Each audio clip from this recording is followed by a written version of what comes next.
Well, since my Ian's left me, I found an old place to dwell. It's down at the end of the lonely street in CU Podcast Hell. I'm real lonely, baby.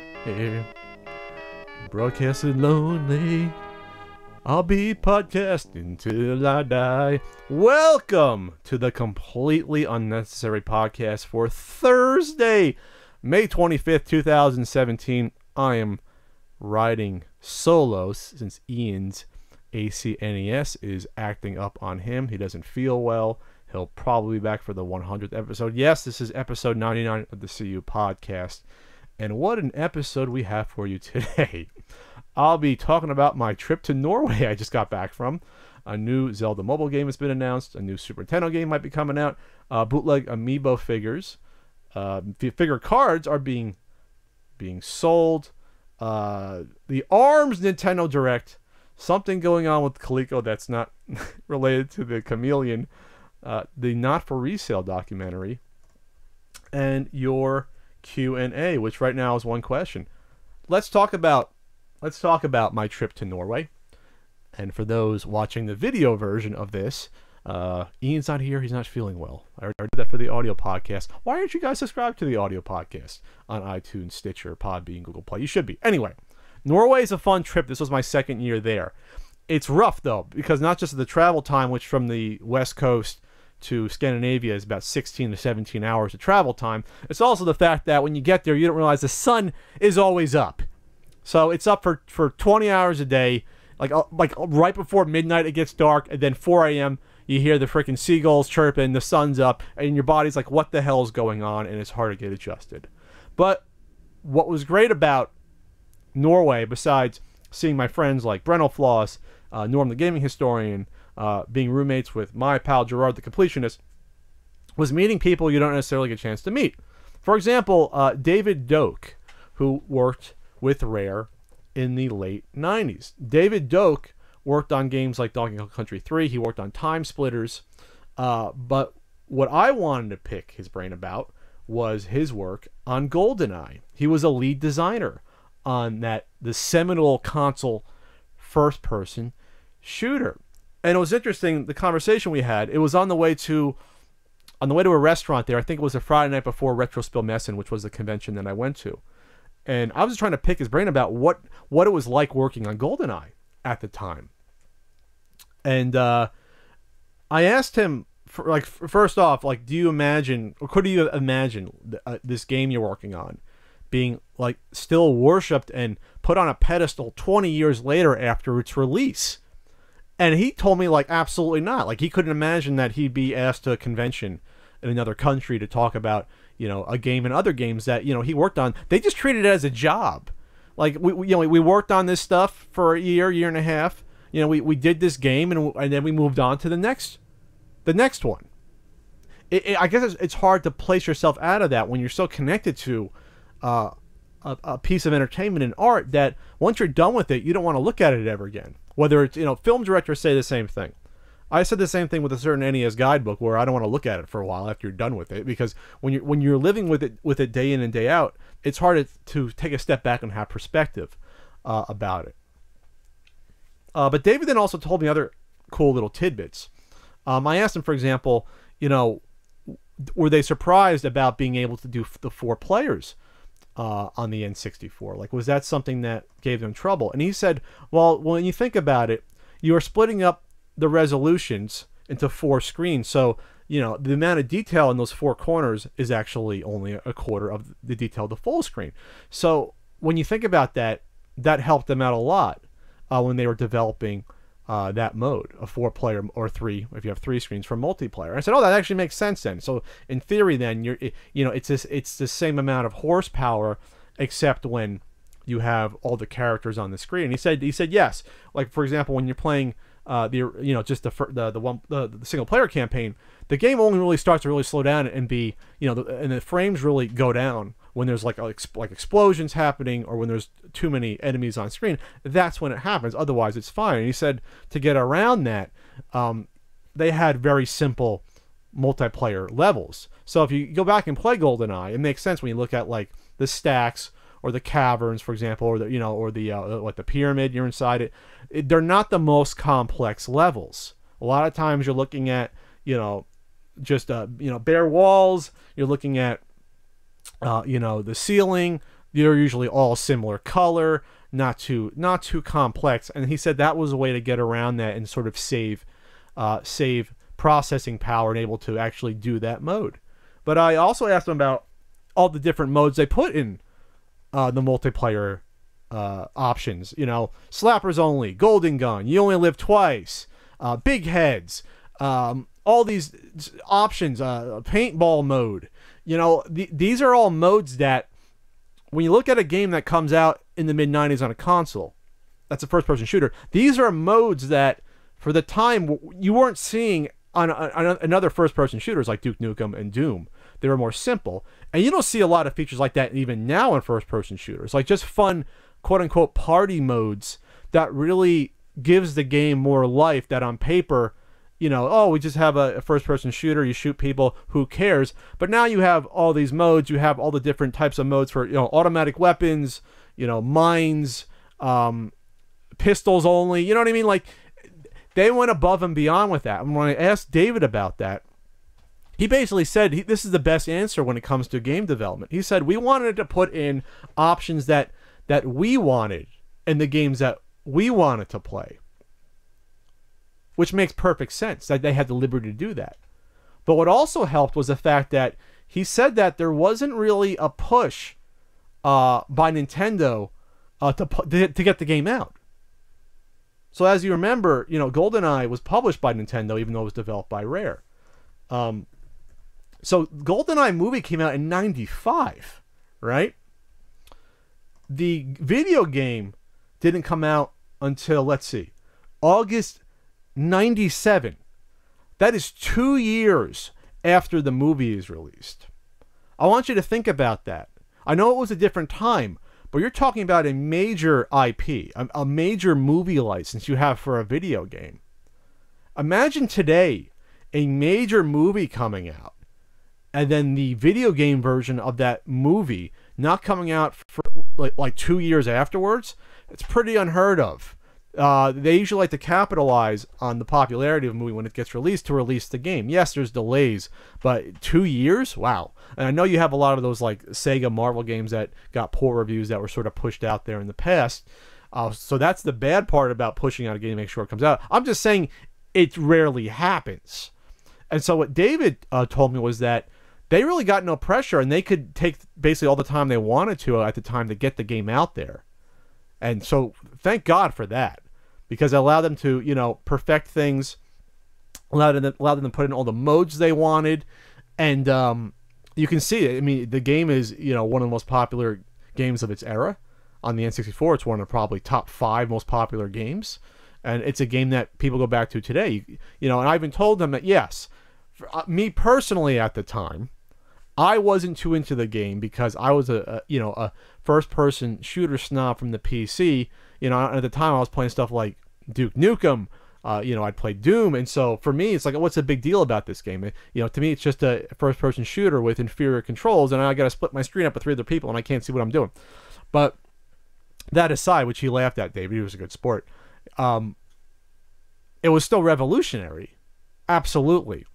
So David was a great guy to talk to about this. On our way to the restaurant that happened to serve whale, by the way, and that kind of freaked me out. But it was legal, though. It was a species of whale, I guess, in Norway that they're allowed to hunt for food. It's not endangered in any way. I felt uncomfortable ordering it. Other people did. I did have a bite. I felt weird about it. As an aside, all I could picture the whole time was that big whale eye just looking at me. Please don't eat me. Whale tasted like a fishy London broil is the best way I could put it. People around me liked it. I thought it was okay. Felt weird after eating it. That's all I'll say about that. But anyway, back to GoldenEye. The other thing I asked him about was there any sort of pushback from the people that owned the Bond franchise at the time, which I think was still Eon and United Artists, I believe. They give the rights to do this GoldenEye game, but there's so many things in the game that have nothing to do, with GoldenEye in terms of tons of the weapons. You have throwing knives. You have Oddjob and Jaws as playable characters. Those are guys from movies that had come out 20 or 30 years before, which that's surprising to say. And he said that they were pretty cool about that. Like, they gave him the license to kill, the license to program GoldenEye, and use almost whatever they wanted from the Bond lore. So an interesting thing that I don't know, I have to search for this. You guys can. Maybe there's a hack out there with 4 different James Bond characters. He said in the version they had that there was not just the Pierce Brosnan, there was a Timothy Dalton, a Roger Moore, and also a Sean Connery James Bond model to be used. And he not just said that they kind of looked like them, but also the fact that they played differently. He couldn't remember exactly how, but there was differences to all 4 Bonds, which that blew me away. I'd never heard of that before. And I just could imagine that, imagine playing through the single-player campaign or multiplayer, being able to have 4 Bonds, different Bonds, go at each other. I'm a big Timothy Dalton fan. Originally, he was supposed to be in GoldenEye, and he turned it down. Now I'm thinking about playing that game as Dalton. That would have been cool. I'm not sure what the differences would have been. Maybe some are a little bit quicker, have a little bit slightly better accuracy. They don't lose as much health, or are better with certain weapons. I don't know. Just the idea was cool. But he said that when the Bond people came back right before the release of the game to look at what was done, they were shocked that they didn't. First of all, they didn't like the idea of having multiple bonds. That didn't make any sense. And it makes, when you think about it, why would they, when they have the first movie coming out with a new Bond in it, new actor playing Bond, Pierce Brosnan? I could see that. It's a shame, but I could see that. But they also were surprised by the amount of violence, because remember in the mid '90s that they were trying to go in a slightly different direction with the Bond movies once they kind of did that soft reboot with Pierce Brosnan. Not that the violence was cut out entirely, but there was violence off screen. It was a little more playful, trying to get away from more of the hard-nosed, it basically went back and forth. So like Roger Moore was kind of goofy. Timothy Dalton's 2 movies were kind of more harder edge, especially with License to Kill, which had some violence going on in that movie, which is one of the better underrated Bonds, by the way. Go watch License to Kill again. You're like, wow, this is pretty damn good and pretty interesting for a Bond movie. But when they brought it back 6 years later for GoldenEye, they kind of reversed course again and want to be more playful. So they were surprised about the amount of violence and didn't like it, but David said, he told them, like, well, the game's just basically done. Like, this is the game. This is what's going to come out. So the Bond people didn't like that, and they didn't like the fact that there were 4 different Bonds in it, so they took out the other 3 and just had one. I wonder why they didn't put Sir George Lazenby in there. That would have been interesting to have all 5 at that point. So my Norway trip was fun. If you ever want to visit Norway, go see Oslo. Be prepared, though, for the fact that the sun never goes down. But I did learn a lot about GoldenEye, and thanks to David Doak for talking to me about it, and on our way to a restaurant that served whale that I'll never forget. Did anyone out there check out the ARMS Nintendo Direct? Kind of a surprise little 20-minute presentation, digital. Obviously digital, yeah. It's not going to be with puppets. Nintendo Direct, about a month before E3, to sort of get people hyped. Oh, the beautiful thing about these Nintendo Directs is this. They realize that, as long as the information gets out there, it doesn't matter. They don't have to wait till E3 to do it. It's on their time. It's on their dime. It's on their schedule. They don't have to rent out the Nokia Theater in LA for an hour presentation. They can just do their own Nintendo Directs. They can have fun with them. They can put a little comedy in there, but do little skits that they shoot, up there in Seattle at Nintendo headquarters, at Nintendo of America, and they can have a good time while also getting the information out there, in the fashion that they want, and not stuck to these rigid, well, we must have all this information out at E3, or, they can do it beforehand. They can do it a little bit afterwards. Who cares? E3's relevance is just nosediving at this point, and Nintendo saw this before, Sony and Microsoft. They saw that, yeah, we'll just do it ourselves. But anyway, the Nintendo Direct came out, and I will say this about ARMS, and I'm not going to be one to admit and lie that I saw ARMS being this big hit or predicting it. When I first saw ARMS, I was like, okay, this looks like the follow-up to Wii Boxing. This looks like a tech demo, because you have, 2 arms you have in theory, right? and you have two Joy-Cons, you twist them, you move them just like arms. I'm like, okay, this is like having almost like the Wii mode, and the nunchucks from 2006. It looks like that, but it's really not. This is interesting because this has the chance to become what Splatoon was for Nintendo, where Nintendo now has their own shooter franchise, team shooter, not first person, but competitive shooting game. Third person shooter. I want to say FPS, but it's not. A 3PS. But this could be their shot of Nintendo having, besides Smash that exists, having their own unique style of fighting game that could be not just fun but competitive. This could be there could be an opportunity here for Nintendo if people sort of glom onto the idea of this sort of combination fighting game, but also shooting elements in there. You're using space. It's almost like a throwback to Power Stone, having an open environment, running around. There's not many fighting games that are made like this. And yes, you can say, well, you're not really doing hand-to-hand combat as much. Sure, I understand that, but you're still fighting. I actually saw this at Retrospelmessen, the Norwegian retro game convention. Nintendo was there, set up, and they were pushing Splatoon 2. They had Mario Kart 8 Deluxe for play there, and they had a cool little mini ring where you could sample arms or take a look at it. And so I think this could be the sleeper. This could be that secondary title where everyone gets Legend of Zelda Breath of the Wild, everyone's playing Mario Kart. What's the second title that's gonna prop up the Switch sales this year before you get to the huge Super Mario Odyssey at the end of the year? This could be it. This could be a bigger hit than even Splatoon 2, which is on the way shortly after this is released. I think what's interesting is in this Nintendo Direct, they took the time to really explain all the mechanics, the fact that you could, all the different types of weapons, the fact that you could have one arm be one weapon, the second arm the other, and you had the weirdly affable Biff announcer with a freaking fist on his head talking about like, oh, here's Biff's preferred, loadout for the character, in terms of, well, if you have a big fist on one, you can have the a shocker on the other, not that shocker, but a shocker. You can have the missiles on one arm and the dragon on the other to have different strategies. It's almost like they're sort of just teasing you with the fact that there can be some deep strategy involved with this game that could really, in theory, put it up there with other competitive fighting games if you have the time to really dig into it.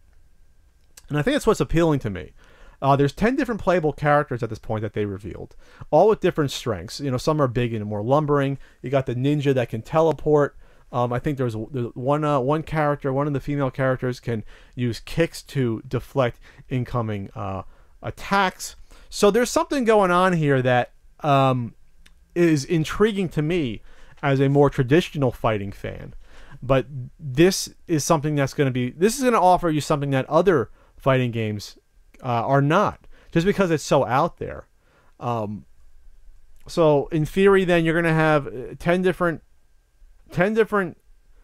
characters you can select with all their different qualities and speeds. But then you have the different arms you could select and unlock, and you can purchase with points. So really, this is a chance for you to make your own fighter how you play. And not that I'm trying to sound like Nintendo, Nintendo's sales rep here, but compared to other fighting games, this is loads more in terms of customization. Other games, you might be able to load out your special move or your, EX attack or whatever, but this is really changing how the character is being played from one person to another. In other games, whether you play Tekken or Street Fighter 2, if both select the same character, you're both going to basically be playing roughly the same, based upon what works and what doesn't.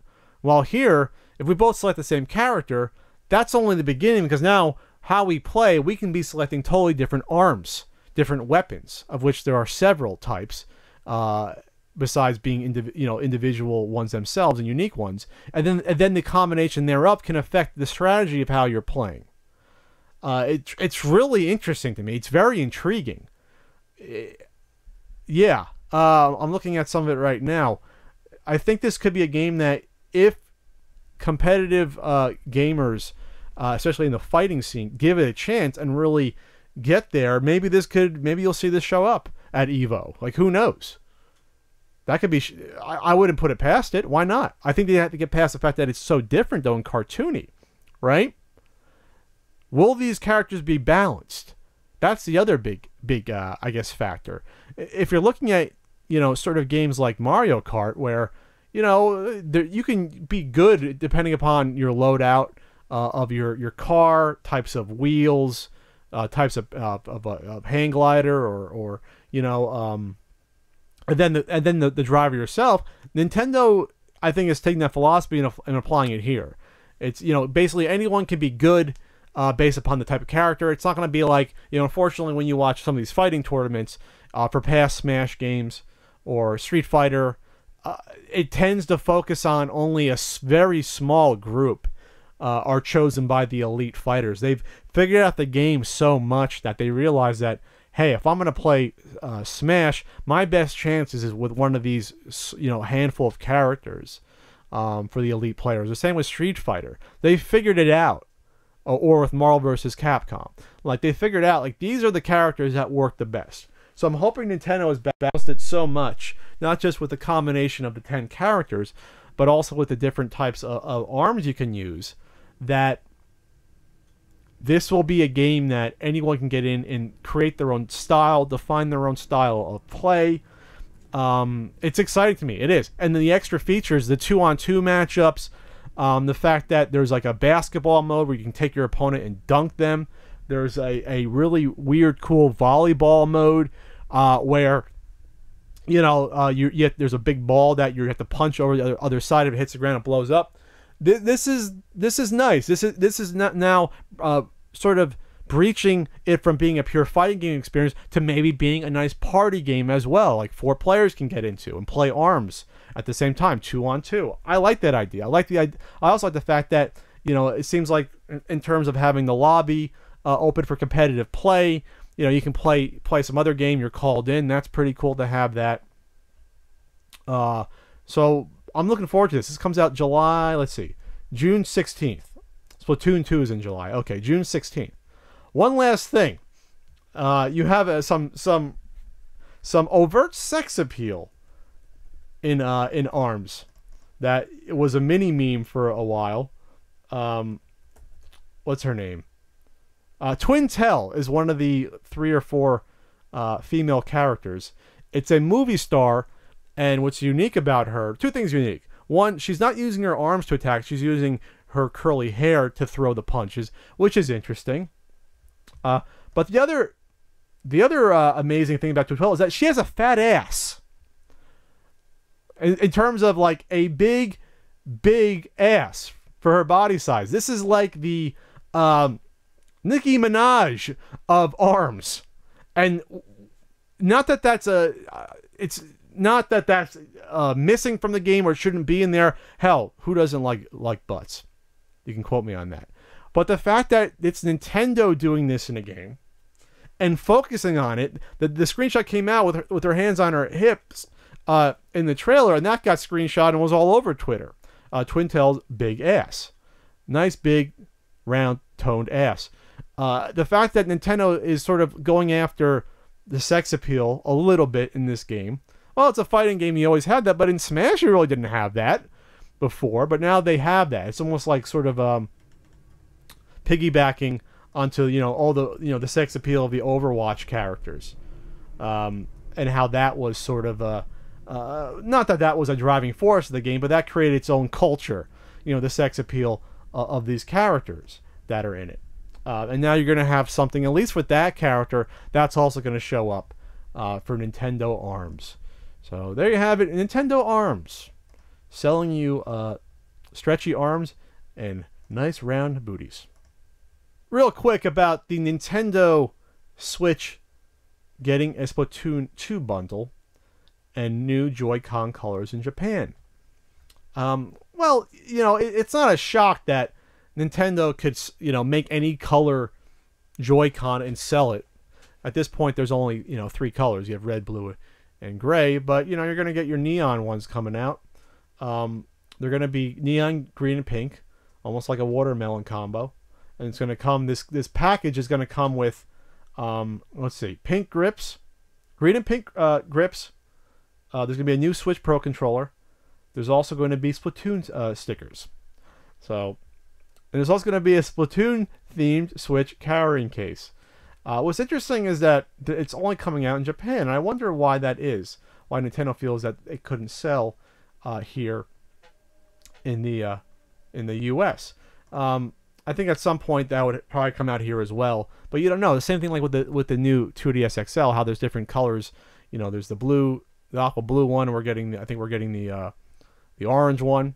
You know, the popsicle colored one, I guess. Just put it out everywhere. I mean, the good news is that you can always import this stuff, but I just think it's strange that they would not feel the need to, you know, release it here as much. Oh, there's also going to be an arms carrying case. I'm less concerned about the carrying case with this cute little arms punching glove zipper versus the colored Joy-Cons. To me, that's more interesting. And I'm almost surprised that there's not a Breath of the Wild Joy-Con out there yet, or a Pro controller. Don't I'm giving Nintendo ideas. Uh-oh. A new Super Nintendo game is coming out in Japan. Oh, well, you know, with homebrew stuff going on, re-releases of you know, games that are licensed out, prototypes that are found and released. It's not a shock that, you know, games 20 years are coming out. But what's special here is that this game was a Satellaview only game, which was a download release for the Satellaview add-on, which was a download service back in the day in Japan. So the game, oh my god, I gotta try to pronounce this name. The game was a side-scrolling sort of hack and slasher / beat 'em up called Kaizu Chujin Shubibinman 0. We'll just call it KCSZ for short. It was available for, let's see, between March 30th, 97 and February 28th of 98 during the Satellaview service. It's a pseudo-sequel to the earlier Kaizu Shojin Shibibinman and Kaizu Shojin Shibibinman 2 Aratanaru Teki, known as Shockman in English, and Shockman came out here. Woo! Alright, so the game is a platformer / beat 'em up hybrid or hack and slasher. You can always make the call for what's the genre differences there. Makes use of, according to the Satellaview Wikia, makes use of numerous Japanese toku television cliches in a playful manner. The player guides a character through levels, punching, kicking, and throwing special attacks at putty patrol-like enemies, going left to right or down to up until the player reaches the boss. The player must then defeat the boss. The challenge to the game comes from trying to get a very high score at the end. Trying to reach number 1 is speculated to have been a competitive event between Satellaview players that would result in the award of prizes. It's easy to pick up and play, especially for casual gamers. So that's cool. This was developed by Nippon Computer Systems and published by Nintendo. Well, that's the key. Nintendo was a publisher, because this release is going to be on a cartridge, and I don't think Nintendo is involved with this. So I don't know if there's going to be a cease and desist coming or not. But yeah, it's going to be released in a Super Famicom cart with the sort of VHS style box that Super Famicom games had. Some other quick information on this new release that we can just call Shockman 0 for short. It looks like the Nintendo no longer has the publishing rights. They should be okay, it looks like. It's for 1 or 2 players.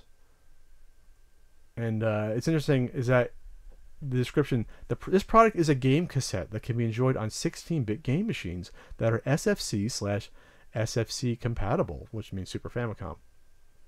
The remodeled town Shubibinman 0 is a comical and fantastic action game that could be only enjoyed with satellite broadcasting game delivery about 20 years ago. So Ruby and Azuki, they're the ones fighting to protect the town from the BB team aiming for world conquest. Like before, it's like a side-scrolling with a beat 'em up. It looks like some platforming elements. It's 2-player simultaneous action. This may not operate on a certain Super Famicom or Super Famicom compatible machine. It may not operate depending upon manufacturing time.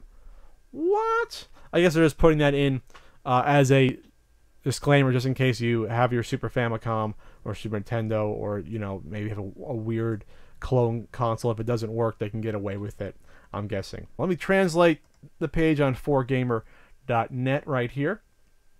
The game is going to be released late June 2017. Limited quantity. Suggested retail price of 7,000 yen, just about, which, if we do the math, is equal to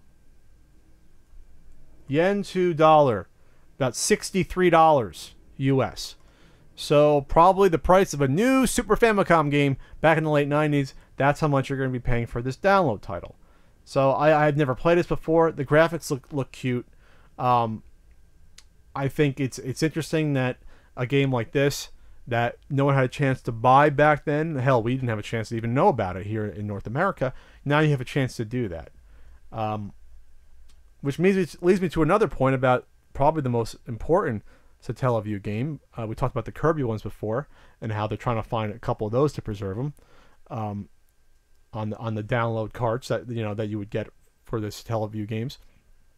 How about the Legend of Zelda ones and getting those backed up or available to play? What if Nintendo even just put out on Virtual Console the Satellaview Link to the Past games?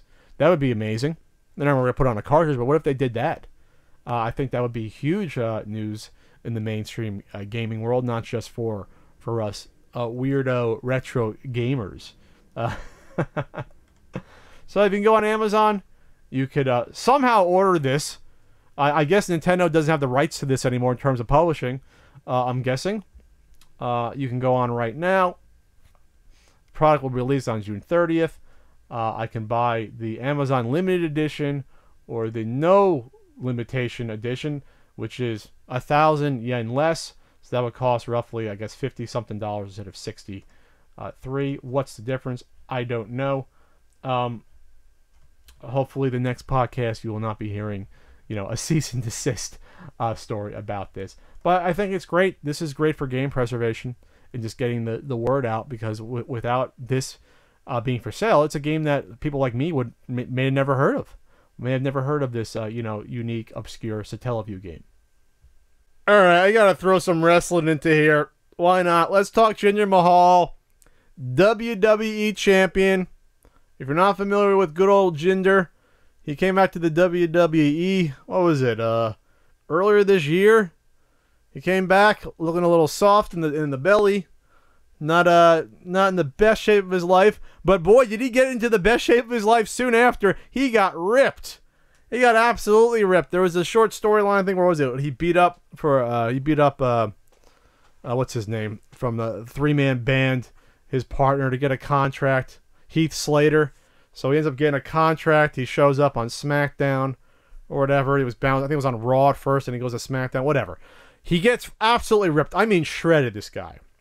Keep in mind, this was a guy that was always treated and looked at as a joke for the most part. He was in the 3-man band with Heath Slater. Slater stayed around. He was a tag team champion with Rhino. And then Drew McIntyre, the third man in, got released. Goes to, he went to like TNA. Was pretty good there. And he comes back, Drew McIntyre, and comes back, and now he's at NXT, and people are excited about him. So it's like they went from being treated as jokes, all of these guys. They come back after a year or two to the WWE, a couple of years. And I was upset when they broke up the 3-man band. I thought they were very entertaining and fun, and they were doing exactly what was asked from them, and the people actually liked them at the time for being just, lovable, quote-unquote, jobbers or enhancement talent or bottom of the card. So they come back. Jinder Mahal comes back. Again, they keep talking about, he's very shredded, he's ripped. Yes, he got into good shape. Probably without the use of supplements, because they now do random drug testing. So I'll give him the benefit of the doubt there. But he's still treated as a jobber at first. So he loses very easily and quickly, for example, 1 week, right before this push I'll talk about. He loses to, let's see, what was his name again? I'm tired. It's hard to do this without Ian. Finn Balor comes back, and he kicks the shit out of Jinder Mahal. Jinder Mahal actually elbows him for real and actually kind of knocks him loopy. Actually gave him a concussion, Finn Balor. But that's who, for his whole career, Jinder Mahal was just a guy to get beat up on. Because, you know, he was average in the ring at best. Charisma, okay. Mic skills, below average. So he was never going to be a guy that would ever be even, you know, Intercontinental Champion or United States Champion. So he goes from being an enhancement talent to winning, you know, winning a match, a fatal 4-way or 5-way. He wins this match to become #1 contender for the WWE Championship against Randy Orton. And people are like, well, this is interesting. Is there no one else that wants to fight for this championship that WWE wants to really push at this point? Orton maybe just needs someone to fight for a month or two, you know, until we get back to, you know, a place where we have real challengers again. And something in my head told me something else was up for this.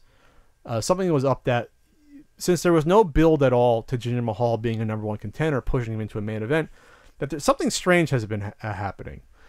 And the best I could look at it is that WWE looked at their WWE Network subscribers and said, holy shit, we have way more subscribers in India than we thought we had before, or at least that we even knew about. Let's cater to that audience, give them someone that they could identify with in their culture, in their country, and then see what happens. And maybe this could be the start of something bigger.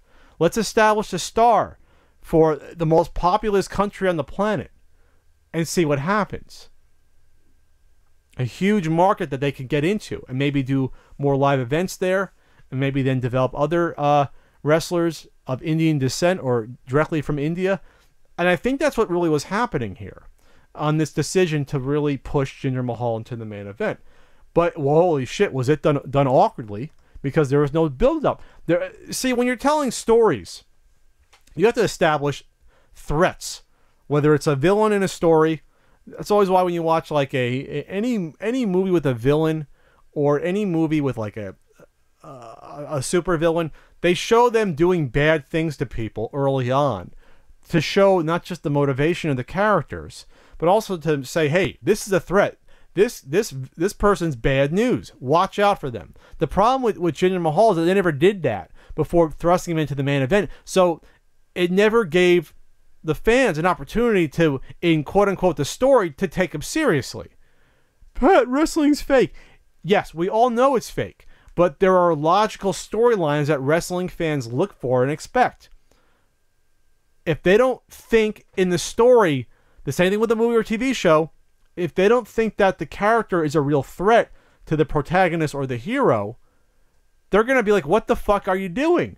It would be like in the Amazing Spider-Man movie, that instead of Spider-Man facing, like, I don't know, Electro, for example, they have, you know, a street mugger or car thief come out of almost nowhere and then fight Spider-Man for the last 20 minutes of the film and put up a good fight. You'd be in the movie theater like, what the fuck is this? I haven't seen this mugger before. And now he's just coming and beating up Spider-Man with like the purse he robbed from the old woman on the street.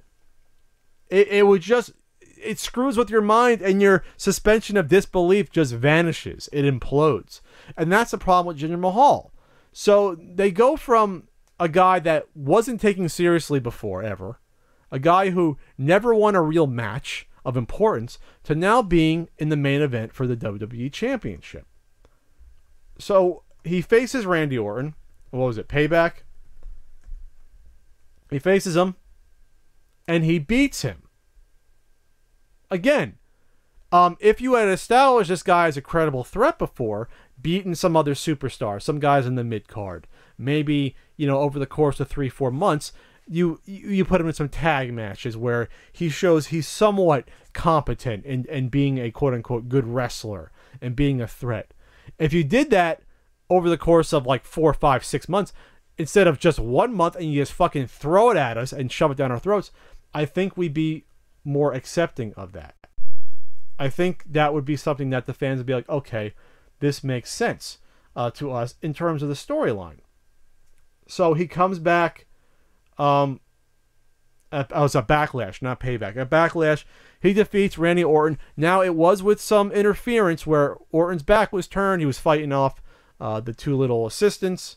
And he defeats Randy Orton in the middle of the ring, 1, 2, 3, with his finisher, Cobra Clutch Slam. So where do you go from here? I don't know. But this establishes a weird precedent now. Now, since WWE looked at the fact that, okay, we have a demographic here we should cater towards, let's do that. Now, they threw away all the rules of wrestling, so to speak, in order to do this. Hot shot the title onto someone that was never a threat before. And so now you're in a weird spot. Because what if now this becomes the modus operandi? Where, oh, okay, here's I don't know, all of a sudden we have a ton of people from South Africa that are into the WWE network. Let's cater to that audience. We'll get a South African wrestler to come on board. We'll give him a major title just because.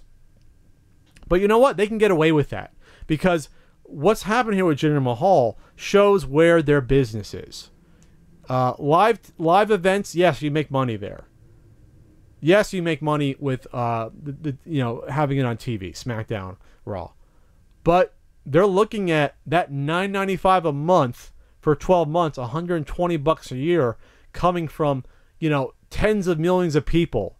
That's what they're looking at. That's what the WWE is afterwards. And that's the path they see with a strange to you and me move like this, putting the title on someone just because they're of Indian descent and they were never a threat before or taken seriously at all before. Hell, they cut away to people in the audience. Remember when they cut away to people being of disbelief that The Undertaker lost to Brock Lesnar a couple years ago? They cut the people laughing and like, oh my God, I can't believe they let a jobber win the WWE Championship. It's amazing that they did this, but this is just a symptom of the direction I think the business and in particular the WWE has gone. We'll see how long they decide to keep the title on Jinder Mahal. Yes, it was the fact that Vince loves guys that are ripped, and Jinder Mahal did get ripped. He got shredded. He got down to freaking 5% body fat or something. I wish I was in that much of shape. But that's not enough to give a guy a championship. It was the huge demographic that the WWE thinks he represents. What's going to be funny, though, is that maybe the fans in India don't necessarily like him just because he's of Indian descent. Maybe they just want a good character, and Jinder still has to develop, to me, a good character. And plus, he's a heel. So I don't know. I mean, it worked with Bret Hart when he was a heel Canadian, but he was also a face for many years before that, and sort of, he still was pro-Canadian. Jinder is, yeah, he's pro-India, but he's also, slagging off America every chance he gets. I'm not sure if that appeals to, someone in India necessarily, because he's not exactly coming across as a nice guy overall. I don't know. I'm just postulating, but that's where you're at. Jinder Mahal is your WWE champion. The 50th one, by the way. It's not shocking. It's not shocking at all that with the success of the NES Classic Edition, even though Nintendo decided to pull out of the market, that others would follow suit with their own mini systems. And good old At Games, who have been putting out, all-in-one Genesis handhelds and consoles for the past, 8 years at this point. They're going to do a mini Sega Genesis / Mega Drive. It's going to feature 85 games, 720p HDMI output with save states. So we've had the flashbacks before, though, for years and years. To variable quality. I wish Ian was here to talk about it. But, you get what you pay for usually when it comes to these all-in-ones. What I liked about the Nintendo one was that they had a cool, user interface, they had a cool menu, and the quality build that what you would expect from Nintendo with the NES Classic Edition. With the At Games stuff, they're licensing. At Games is making themselves. They're getting the license for the games from Sega. We know that. In terms of the quality of games, you know, they will vary. We speak about this like twice a year of them announcing new stuff. Here's the list of the games that will be included here. I'll run through most of these, and this doesn't include all of them. But you have Mortal Kombat 1, 2, and 3, Virtua Fighter 2, Altered Beast, Golden Axe, Phantasy Star 4, Shadow Dancer, The Secret of Shinobi, Sonic and Knuckles, Sonic the Hedgehog, Alex Kidd Enchanted Castle, Alien Storm, that's a good early title, Arrow Flash, Bonanza Brothers, Shock-On, The Forever Man, Columns 1 and 2, Comic Zone, Crackdown, Decap Attack, Dr. Robotnik's Mean Bee Machine, E-SWAT, another early title, Eternal Champions, a good fighter, Fatal Labyrinth, early title, Flicky, Gain Ground, Golden Axe 2 and 3, surprised not to see the first one there, Jewel Master, Kid Chameleon, Phantasy Star 2 and 3, Rise Star, good title, Shinobi 3, Sonic Spinball, Sonic 2, Sonic 3D Blast, Sword of Vermilion, The Ooze, Vector Man 1 and 2, Virtua Fighter 2, Shining Force 1 and 2, Shining in the Darkness, Super Thunderblade. There's also non-Sega titles that we won't mention because they're going to be fucking awful and they're going to be like worse than, you know, mobile games from 2007. But even there you have roughly, let's see, 10, 20, 30, about 45 to 55 titles there that are all good quality. Those are all, for themselves, that would sell the console to me. Absolutely. According to this article, Nintendo Life, the At Games Mega Drive, the one out at the time, saw sales jump 400% in the run up to Christmas in the UK. Probably piggybacking off of the NES Classic Edition success. And people are like, you know what? I see this NES Classic Edition making news. What about all these other all-in-one consoles, right? Well, this new one's going to come out in September. It's going to come with a pair of wireless controllers. Looks like Bluetooth. A cartridge slot for original software. Oh, baby. That's what people wanted from the NES Classic Edition. You weren't going to get it. It's going to cost about, let's see, 80 euros, which is about $87. Wow, did the dollar catch up to the euro and the pound? This is the time to go on vacation there. This is the best the dollar's ever been in terms of strength. According to Sega Nerds, what's happening here? Let's see. Tectoy Genesis, they're talking about using original hardware, including built-in games, ability to play Genesis cartridges. That's the one me and Ian spoke about before. So you have the Tectoy one, which is a different product, and this is the At Games one, which is in their line of other ones they put out before. They put out about, 3 or 4 in the past, including the handheld one. So again, this is coming out later in the year, in the fall. You can do a $10 limited time discount. Okay, the 80 euros is for a limited time discount, and they'll begin shipping September 15th. You can pre-order it now.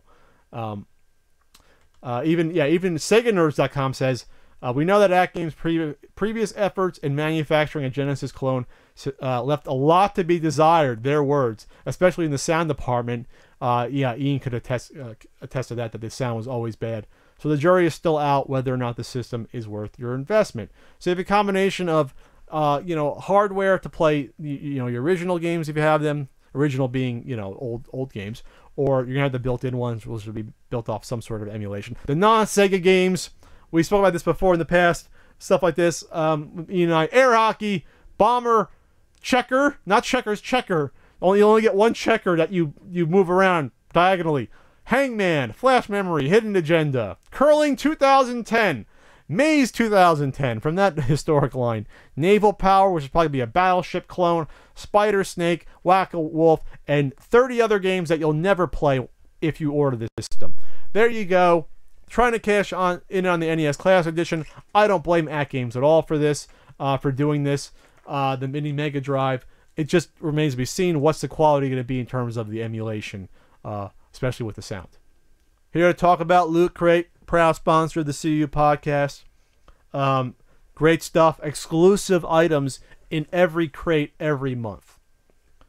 So you're going to go to lootcrate.com/Pat, enter code PAT to save 10% on any new subscription.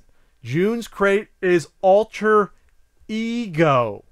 Alter Ego is going to have stuff from Spider-Man, Transformers, The Hulk, and DC Comics. I'm a huge Spider-Man fan, so I'm very interested in what that's going to be. Hopefully the t-shirt. I could use a new Spider-Man t-shirt. Love Transformers. I love G.I. Joe more, but Transformers, The Hulk is great, and DC You know, I mean, you know, we get on the DC movies, but we're fans of DC overall. So you have until June 19th at 9 p.m. Pacific to subscribe and get the June crate of Alter Ego. After that cutoff happens, it's over. But they also have the, you know, you can go out the Loot Crate DX, which is the bigger one. There's also Loot Pets, if you want to crate for your pet. You know, there's toys and stuff in there for your pets. But there's also the one I'm holding right now. There's the Gaming Crate. So from the last month, you had cute little Halo Icons figures here. That's a Loot Crate exclusive. Almost everything's a Loot Crate exclusive nowadays, it seems like. Like most of it went from like there being like 1 or 2 items to most of them now are. A Loot Gaming exclusive Overwatch figure, Titanium Pharaoh. If you're a fan of that first-person shooter series, I should really get into that. You have a T-shirt that was in Loot Gaming. It was DC Injustice 2, the fighting game featuring DC characters that just came out. You got that. That's a nice T-shirt there. Frank might want to wear that because, well, there's Batman on there, and there's also Harley Quinn. He's kind of a fan of. He doesn't like Superman though that much. And finally, my favorite item from the May Loot Gaming, you had the Coon from Coon and Friends, South Park. You had the bandana here from Coon and Friends from the upcoming South Park Fractured But Whole game, the sequel to Stick of Truth, the RPG. So that's Loot Crate. You know them, you love them. It's your monthly deliverable geek crate of goodies. Treat yourself, treat a friend, treat a loved one. You know, treat your grandma if she's into geek and nerd items. Again, go to lootcrate.com/Pat. Enter code PAT to save 10% on any new subscription to either the regular Loot Crate, the Gaming Crate, or if you want to go for that big ass crate. And there's also a chance to win the Mega Crate that they give away every month as well. And then you got Dollar Shave Club. You know what, guys? Guys, you shave. You know, women, you shave 2 body parts. You know, well, guys can shave body parts too. I never got into it. I know some of my friends that, you know, shave chests and have shaved their legs. That's a whole other conversation for another time. Maybe that's a not so common podcast discussion point. But Dollar Shave Club, it's in the name. It's dollars for a good shave. So this offer is for any of the ones at dollarshaveclub.com/Pat. You go there, and you can get one of the few shavers there. I have the executive razor here. It's a good shave. So it's $1. It's $1 with free shipping for your blade and the number of cartridges. This one had 4. So there's no risk involved. There's no commitment. You can cancel any time. So go to dollarshaveclub.com/Pat. Sign up for one of the razors there. Get it in the mail. See if it works for you. You know, see if you like it. Worst case scenario, you can cancel. Worst case scenario, you get a high quality razor for only $1 with some cartridges. That's the worst case right there. If not, you know you can stay on and continue your subscription for a low cost depending on what you get. But that's the deal. Dollar Shave Club, check them out. dollarshaveclub.com/Pat. Get your shave on, baby. What? Bear with me here. I wish I had Ian on for this topic. Coleco, which is Coleco Holdings LLC, which is really a subsidiary of River West Branding, which is a company that goes out, River West Brands, a company that goes out and buys dormant trademarks that are either gone, that no one's filed a re-upped on, or they acquire ones that exist. River West Brands. That's what they do. They do brand acquisition, which at that point then they license out that brand / trademark / name. If you're not familiar with trademarks, what's a trademark? It's not a copyright. Copyright's for intellectual property such as a movie, a game, a book. It's for something that exists in terms of entertainment or an actual something that a creative endeavor. We'll just say that. That's copyright. A song. A patent is for an actual product. How something's constructed, what something actually does. You can make a patent on the fucking shoelace. The person probably patented that originally. And for a time, no one else could make the shoelace without a license from him. Or, I don't know, a certain brand of windshield wipers. If it's different from the rest, you can patent that. My grandfather once patented a type of squeegee, I believe, or something. Never did something with it, but he came up with his own spin on it. That's a patent.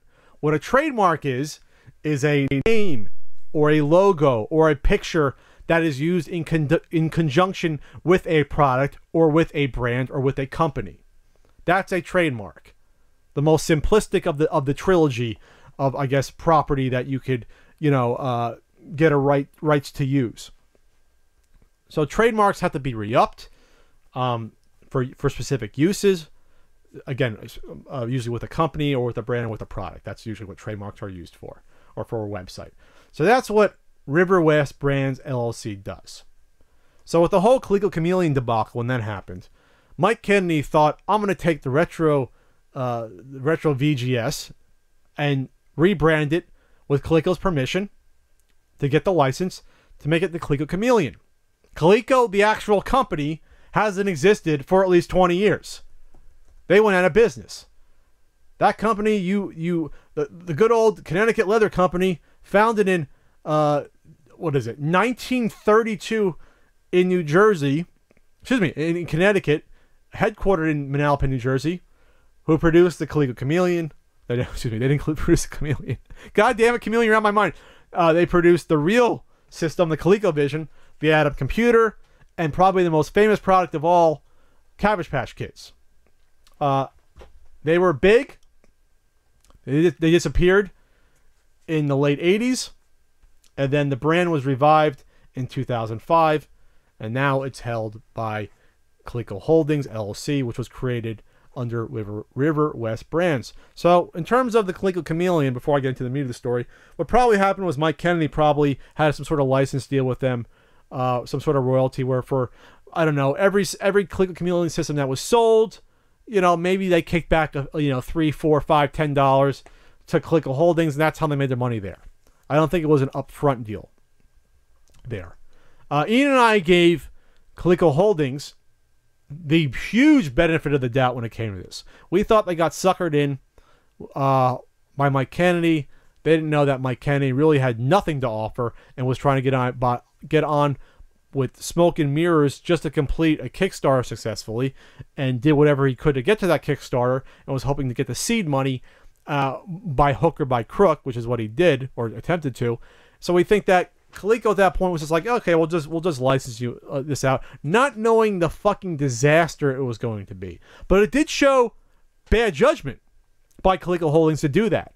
If you're gonna spend money to buy a dormant trademark that hadn't been important for 20 years in order to license it out to make, I don't know, to make mini tabletop.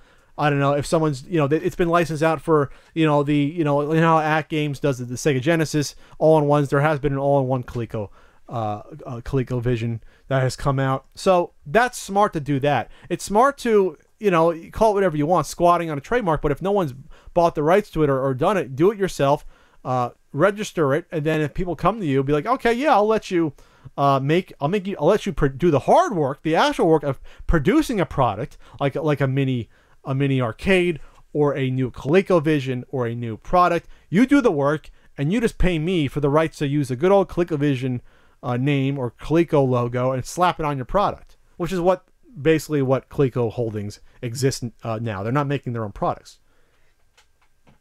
Unfortunately, it blew up in their face, and oh boy did it blow up in their face with Mike Kennedy. So I spoke to the one person that was trying to partner with Mike Kennedy, Chris Cardillo, who was sort of the front man for River West when it comes to Coleco Holdings. And I guess by throwing Kennedy under the bus, as soon as it appeared with the DVR capture card at good old Toy Fair, it's been over a year already, that this was a hoax, that they separated themselves and said, what the fuck's going on? Chris kept his job. I spoke to Chris. I'll tell you about my interaction with Chris at Game On Expo. That's the one that Gamester 81 puts on in Arizona. The convention, I'll be returning to that. It was a fun convention. But Chris approached me there, and I had no ill will towards Chris. Cardillo, and I don't think he had any ill will towards me. And I even said to him, what was interesting about the interaction with Chris, I made it a point at the time to say to Chris in person, to his face, that I don't think you knew what was going on with Mike. I think you were not aware of it. And you just got caught up with a bad actor. I said that to him. What was strange at the time, though, was that Chris didn't acknowledge what I said. He didn't shake his head yes. He didn't shake his head no. He didn't acknowledge that, yeah, you're right, it was a bad deal.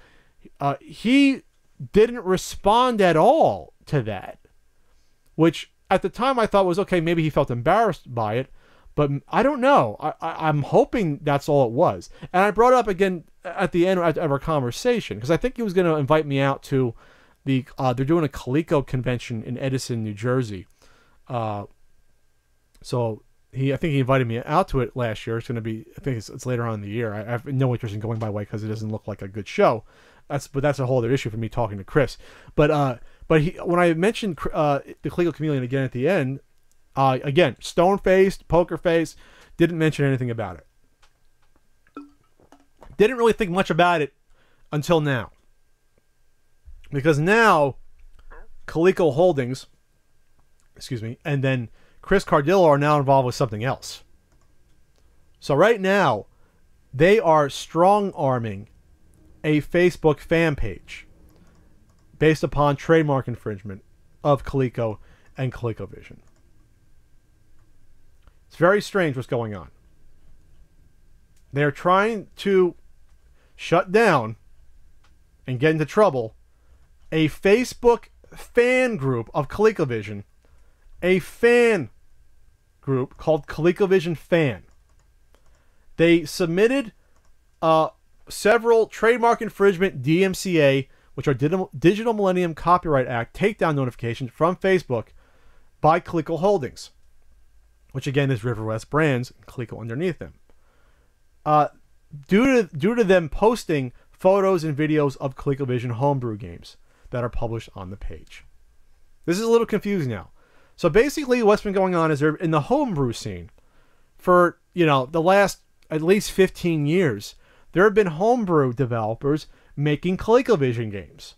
And some of them have been releasing, their own releases with boxes, box art, and then using the ColecoVision logo and font because, this is for ColecoVision. Why wouldn't they do that? And no one at the time really cared. It's sort of a dead brand. So they're deciding to act on it and try to shut down the fan page. But the issue is that, to me at least, a fan page, you can debate the rights or wrongs of trying to enforce your trademark and infringement thereof. You acquired the rights to it, you legally have the rights, that's fine. But a fan page in and of itself isn't infringing on trademark. A fan page, it's not like they're the ones producing the software, or I can understand if they were trying to sell software with trademarks that were owned by someone else. They're just posting pictures on there, right? So it would be like Nintendo coming after a website, reporting on, we always talk about Nintendo going after these homebrew games, like the Pokemon games that people make, or the sequel, the Super Metroid sequel that was made, where that it's copyright infringement, right? Where it's like, okay, this is weird. But it would be like if Nintendo not only went after the people making the games, which would be their right, but what if they went after a Facebook group or a website reporting or talking about the game itself? Not even saying offering that game for download, which would be illegal, but just talking about it and showing a picture of the game. What if Nintendo slapped them with a infringement notice? They would not be in their rights to do that legally, just reporting on it and talking about it. And that's what's going on here. I think what happened here, unfortunately, and I'm going to the ColecoVision fan page now, which has almost 27,000 likes, by the way. So this is keeping ColecoVision alive, I think, in the hearts and minds of many. This is a console that for its time was fairly popular, but still lost out to other consoles at the time. like of especially like the Atari 2600. So it's not like the most fondly remembered console in terms of popularity, but I love the ColecoVision. It's my most favorite console from that era, from that quote unquote first generation of games, if you want to call that 1.5 generations. But they're just posting videos and pictures. So I think what happened here was River West Brands / Coleco Holdings, and then Chris Cardillo, who I don't know if he's the enforcer here. Sounds like he is. I can't make the full assumption, but it sounds like he could be involved with some of the communications here. He is going after this fan page, I think, because he's afraid of the Coleco and ColecoVision trademarks being associated with games they don't want to represent their brand, and especially re-releases of games that are using other copyrighted games that are already copyrighted, if that makes sense. So this is a situation where I think Coleco Holdings is starting from a place of, I have the right to enforce my trademark for ColecoVision and Coleco, which they absolutely do, but they are applying it incorrectly. And they're overstepping their bounds, going after a Facebook fan page. To me, that's ridiculous. It's absolutely ridiculous. Thankfully, Coleco Holdings failed to shut down the fan page. They don't have the legal right to do that, and I think Facebook probably agree with them about that. I think what Coleco Holdings should be doing is apologizing to this fan page, and then going after the real perpetrators. You want to go after the home brewers that are selling products using the Coleco or ColecoVision logo. I am all for that. If you want to enforce your trademark to do that, go for it. If you want to force them to do a generic, like works on ColecoVision, and getting rid of the ColecoVision rainbow logo and that font, go for it. But don't go after a popular fan page that is helping keep alive the system, and is helping keep alive the name that is associated with the trademark that you own, that you picked up off the scrap heap, that has been relevant since the late 80s. You should be working with the fan page, because their success is your success. If they promote ColecoVision, they help your dormant brand be relevant again. And it may never ever be really that relevant again because it was destroyed with the Coleco Chameleon. That's another argument for another time. But the fact of the matter is, there is still a market, not a big one, for ColecoVision. There is a homebrew scene. Again, not a big one, but there is money to be made. Hell, I think the most money, to me personally, you get someone to, and I commented Chris Cardillo on this, those tabletop, you get LED tabletop reproductions. I got them here. Get Frogger out there again, if you can get the rights from from I think Konami owns the right to Frogger now. Yeah, get them. Get like Donkey Kong, if you can get the rights from Nintendo to make a Donkey Kong one. I don't see that happening, by the way, but just trying to do that.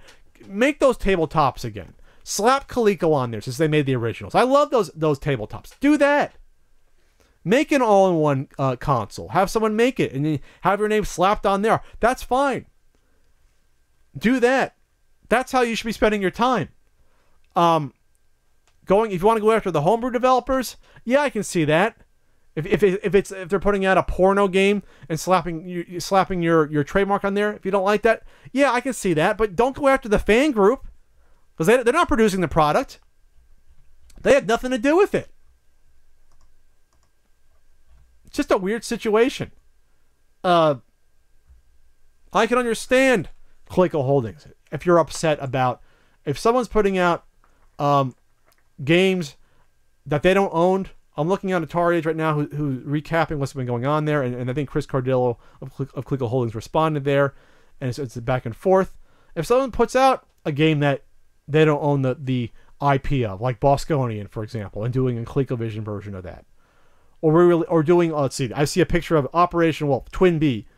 Someone's re-released a Zaxxon game, Mappy, Goonies, Dragon's Lair version, Rally X, Super Pac-Man, those homebrewers absolutely have no rights to either the trademark to those games or movies, and they absolutely have no right to the IP itself to put those out. And you should be upset if you are being associated with those games and you have your trademark slapped on those boxes. Go after those homebrewers. Put the pressure on them.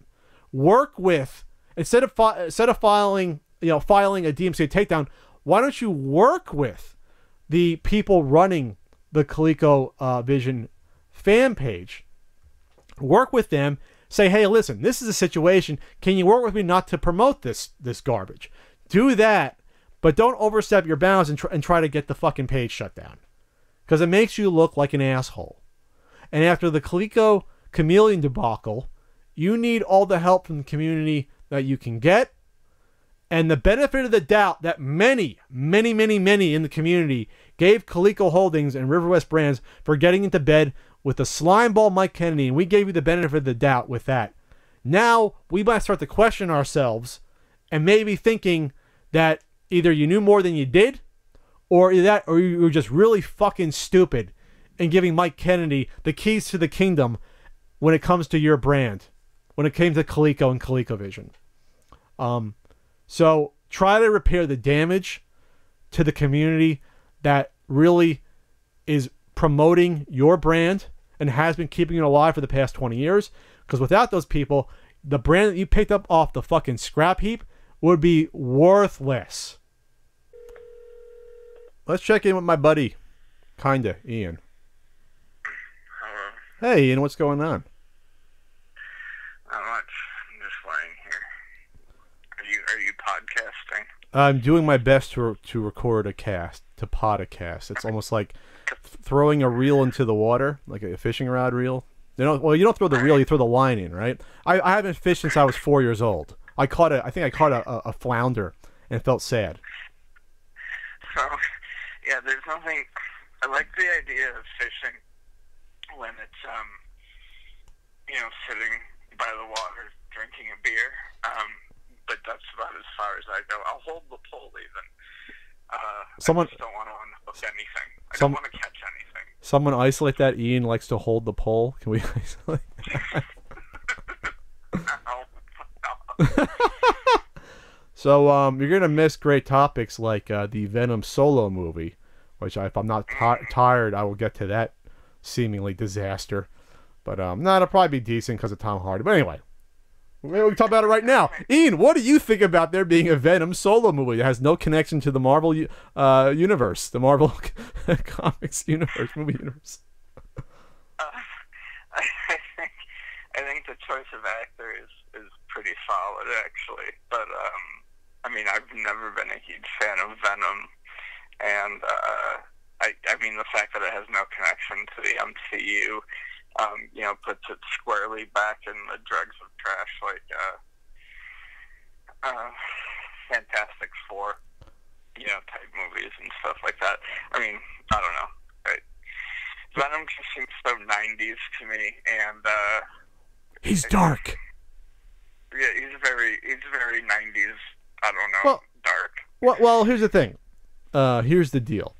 Remember back when we talked about before the great triumphant deal that Marvel did with Sony to bring Spider-Man into these movies, these MCU movies, that they had planned not just an Amazing Spider-Man 3, there was going to be a Sinister Six movie, a Spider-Gwen movie, they're going to do an Aunt May movie, and a Venom movie. They wanted to do a whole cinematic universe just around Spider-Man, which is one of the dumbest things I think you could do when it's like, we have, like, a Sinister Six movie would have made $35 at the box office. No one would have seen that movie. And that was half of Amazing Spider-Man 2, was them showing at Oscorp, well, there's the Dr. Octopus arms and there's the Vulture wings, it was ridiculous. Like, they were trying to shoehorn in the fact that everything came from Oscorp, like most of the Sinister Six, and then of course Lizard did as well, in the first movie. So it was just insane. Oh yeah, and Rhino they're probably gonna throw in there because he was at the end of Amazing Spider-Man 2 sucked dick, I think is what it all comes down to. Anyway, how you feeling otherwise? I feel like shit, but whoops. I smoked the of my Miracle Johnson, and I'll have a little bit more later. It's not really doing anything. So just to recap, you like to hold pole and you smoke Johnson. Is that... That's The Miracle Johnsons only. Okay. I do have to say, without spoilers, I had bought tickets in advance, like last Friday or something like that. Anyways, Vonnie and I had planned to go see Alien Covenant. I think we did it Sunday night. And without spoiling anything for you, because you haven't seen it, and maybe you won't, but it's really not a bad movie. I was surprised. It's actually quite decent. I think all the reviews basically say, yeah, it's good, but we've seen this story like 5 times before. I mean, that's basically what I was saying. It's like, yeah, it's competently made, but it doesn't really go in a new direction with the franchise, you know. I would disagree in some areas. The first act is very much, we've been here before. The second act turns into like almost like this goth fantasy movie for a small portion. It's very interesting, and Ridley Scott's directing is very good, and the end does a good sense of creating dread. Although I think it's telegraphed probably intentionally. Could set up though if it goes in the direction I think it's going. I think it sets up for a very. I think the way it will finally connect itself to the mainstream Alien universe is interesting. I'm just upset that this is all meant the death of Alien 5, because I was really looking forward to that, because that looked like it's going to be nuts, you know. It did, and I was interested in it too, and I wanted to see it, but I mean, you can be the fan that doesn't try the new thing at all and doesn't get to see any part of the universe, or you take a chance and see what it was, and it wasn't bad. I really wanted, obviously, I desperately wanted Alien 5, desperately, but there was no guarantee that that was going to be good either. I mean, you never know until you see it, obviously, but... Well, it's always good to try to right the wrong of a previously bad decision, which in this case was both Alien 3 and Alien 4, which I saw in theaters. You know, it's like, well, let's give him a good send-off, get Michael Biehn back in there. He needs some work, right? And, you know, maybe get like a grown-up Newt in there. That could be an interesting story to tell, because she would be like in her, 30s. You know what I mean? Like, it's an interesting idea on paper. It would have been an interesting way to continue the series, too. You could have passed the torch to Newt. The problem with, I think, the prequel Prometheus stuff is like I said, I have a feeling, and I'm hoping that what the end of Covenant is leading to is a very interesting part 3 that could, like I said, I'm not going to say much, but that could very much connect to Alien in a very interesting way, but it stops there. It's not going to progress things any. So you see maybe one more movie in this trilogy, and that's it, and they're going to have to do something else with the Alien franchise. There's only so much you can do with a prequel trilogy. You've got to stop it somewhere. Sure. So maybe at that point, in a couple of years, they'll do. It's right on the cover. It's right on the movie poster or the original teaser shot. The actual movie poster is really cool looking, but I mean, you see basically the full. I mean, there's a full xenomorph in the movie. Sure. Well, yeah, it was in the trailer, so that's not a shock to anyone. There's a xenomorph at the end of Prometheus, basically a proto xenomorph, but one yeah, never. No, you get a classic xenomorph in this movie. I think it's always more exciting to have just the one they have to deal with versus shooting up a billion of them. You know, I love aliens. I mean, it's a totally different tone of the movie when you're so underpowered, and you have to deal with just one. It's more of a classic monster horror movie, that you have to deal with, versus shooting up like 50 of them because you have these awesome machine guns and flamethrowers. It's just a different sort of feel. I think that's one of the most interesting things about this movie is, despite the fact that I don't like some of the CGI, is there's not a lot of quote-unquote monsters, but you do get to see a couple interesting interpretations briefly. So, sure. Anyway, I think that's about all I got, man. But all right, you don't want to talk about the Zelda mobile game that was announced, all right? I don't know how the fuck they're gonna do that. I'm thinking for the Zelda mobile game that was announced with details coming in 2000. It's going to come out in 2018. I think they can go in a couple of different directions, but I think you're going to get probably something closer to like the Hyrule Tower Defense game. You know, it's going to be like fend off the waves of moblins and you know, Octoroks and Tektites and, you know, something like that, where it's going to build off a like what you know, a popular genre that already exists on mobile, but we'll just infuse it with like Legend of Zelda themes and characters. And I think that's probably the safest way to go, and it'll sell 1 billion. Like, people will buy it just because it's Legend of Zelda. You know, I think it'll be fine. Sure.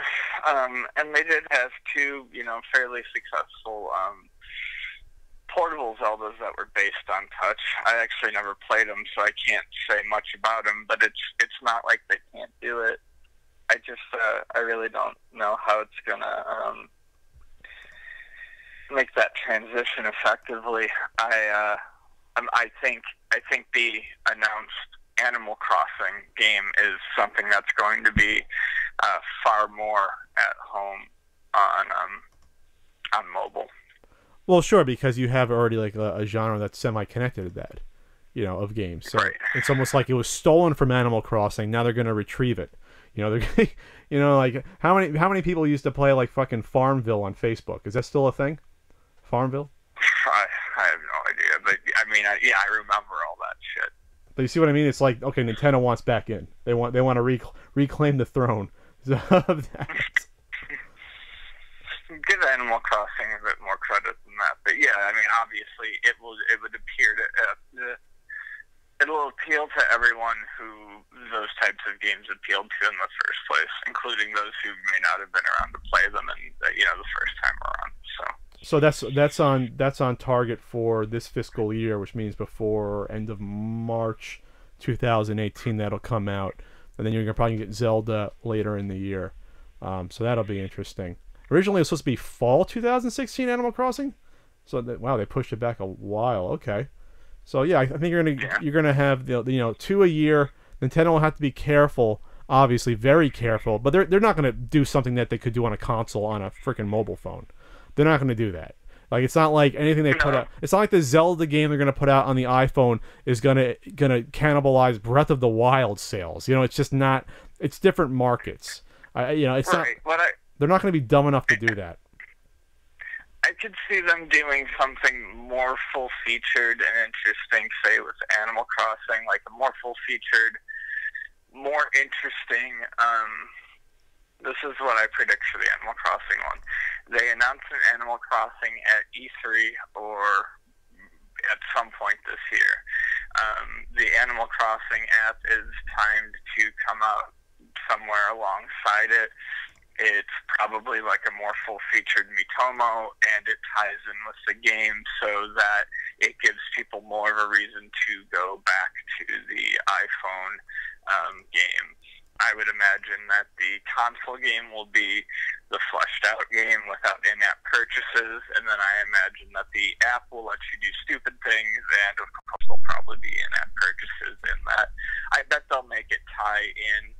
I think if Nintendo's smart, they'll find a way to make their mobile releases tie in to not all, but some of their console games, because I think that'll keep people coming back.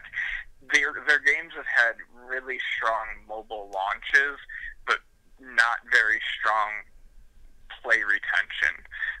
If you look at stuff like Miitomo, Super Mario Run, and Pokemon Go, Pokemon Go is probably the one that's still going the strongest. There's still dedicated players, not nearly as many as there were. But the other two, you know, people played for, you know, a month and then stopped using completely. Well, Super Mario Run had a limited shelf life, right? So once you complete all the worlds, yes, you can do the the Toad Race, whatever the hell it's called, but that's really limited. And they even said that, yeah, we're not going to come out with any DLC for that from the start. So it was what it was: one package, $10, and that's it. What did it gross? I think it only grossed 175 million Super Mario Run overall to this point, which is not that much for the, you know, the most recognizable game mascot. Right. And I think that's the problem. They could have kept it going if it had sold. I don't know. I'm losing my train of thought here. That could have been handled, but it didn't sell well enough, and that's why I didn't get the DLC. They could have kept that game going. There just wasn't, I don't think, enough interest. Like I said, they need to find a way to hold people's interest, and I think tying those games in somehow to releases would potentially make people more interested. And no, I don't know how they would have tied, Super Mario Run into anything, but now they have a chance going forward with a new system that they can kind of time these to tie in with certain releases and maybe make them, more worthwhile for people to go back to. I have a thought. What do you think they'll tie in the Legend of Zelda app purchase to unlock something in Breath of the Wild? You think they'll do something like that? Yeah, that's what I'm saying. You can unlock things in the main game or unlock things in the mobile game. That's what I'm trying to say. Or they just give you like a little outfit and a couple of apples and a sword. They'll treat it like an amiibo, which is another topic that's out there. Like they might do something like that. Well, you'll just sync it up to your Nintendo account like you do with Super Mario Run. They'll be like, oh, when you open the game up, maybe there'll be a little mini quest for you to do. If the game... A mini quest, or you'll get a special item, or, when you link it up, you'll get a few coins or some bullshit in the mobile app. But, I mean, even that sort of little bit of incentive would keep people going back if it was something they could do daily, like, say, use their Amiibos in Zelda. Yeah, because if they do an Amiibo price, it's like $10, right? But people can say, like, okay, well, I'm getting a feature like that, but then again, I can actually play a game on top of that, so it's more value if Nintendo wants to keep with this sort of $9.99 app price. So from that perspective, it's almost like a win-win. It's almost like, okay, man, it's good they established that price early on with Super Mario Run, so they'll have their $20 DLC, but then you have a $10, maybe it could be mini DLC alongside an actual game you can play while you're on the crapper. So, speaking of crapper, how you feeling? So everyone has an update on your condition here. It's been a lot worse the past 2 to 3 weeks. Work's been really hard. I'm trying to stay, positive. I appreciate all the people who have told me that I've looked better on the recent podcasts that I've been on. I've really been pushing to, try to put out a better outward appearance. This week has just really not been good, and I can't look good at work. I can't look good on air. I can't really talk. Well, you're talking now. Really well. I can't really talk well, and I've kind of overexerted it right now. But I contacted the doctor with a long, stern letter. Sent him, in addition to the letter, a bunch of peer-reviewed science journal studies, including ones from government web pages, and